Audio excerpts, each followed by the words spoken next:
Rotoscope ink transition. You clicked on this video to learn these powerful effects. All assets will be in the description, and if you want to dive deeper into video editing and maybe do it full time, then you need to check out the Jonus Essentials. It is literally gold mine with all the industry secrets. So let's just get started. First of all, just drag in your clip and then duplicate it, and then you want to press on the rotoscoping tool. Now this is a pretty simple thing.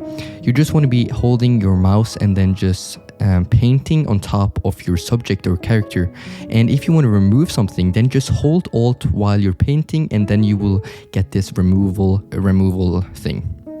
Right, once you're happy with the results, you can then just press freeze, and then it will simply render out.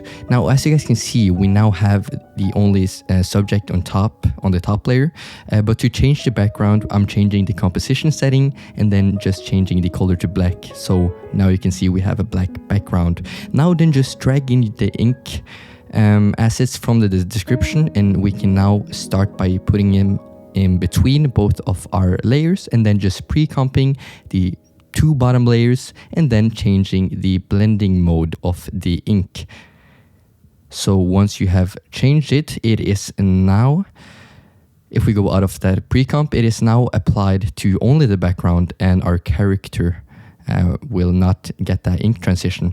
Now I'm adding a null object, and then I'm linking both of the two layers to the null object and then putting on 3D. What we're going to be doing now is just be creating that smooth punchy animation in, and to do that we're going to be using the position keyframe, and we're also going to be playing around with the graph. Once I am happy with the last keyframe, and it will be just a simple two-step keyframe process, and I am then pressing F9 and then going into the graph editor to be dragging the yellow lines to the middle to get this punchy looking curve. And that is simply how to get that smooth punch in effect. Now once you're happy with that, we can just go out of the speed graph and start by adding first of all a transform to give a simple fade in on our character. Just play around with the opacity settings and keyframe it from 0 to 100 in the pace that you want it to be. And for the other effects, we will be also giving some life to this animation by adding a ton of other effects that are so useful to use on any sort of project or animation that you have. So you need to just take note of them as well. But as you guys can see, I'm pretty happy with that fade in. So now I'm just going to be pre-comping all of our layers and then starting by adding a deep glow on top of this pre-comp to just give it a bit more life. No, actually, let's add the VR chromatic aberrations first. So then just press the fallout invert and put the distance to 10. And as you guys can see, the glitchy colors will only be on the edges of our subject and the background. Now let's add the deep glow. If you don't have the deep glow, no worries, you can just use the VR glow, which is free.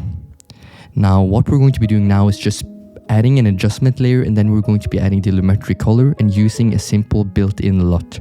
LUT is basically just what is just a template for the colors. So if you go under the creative tab and add the tree strip, you can see that instantly it will give it a lot more colors and just be more realistic. And once I'm happy with that, I can start by adding the last effect, which will be the posterized time. And this is an effect that Iman Ghazi uses in all of his animations, and it's a really nice one.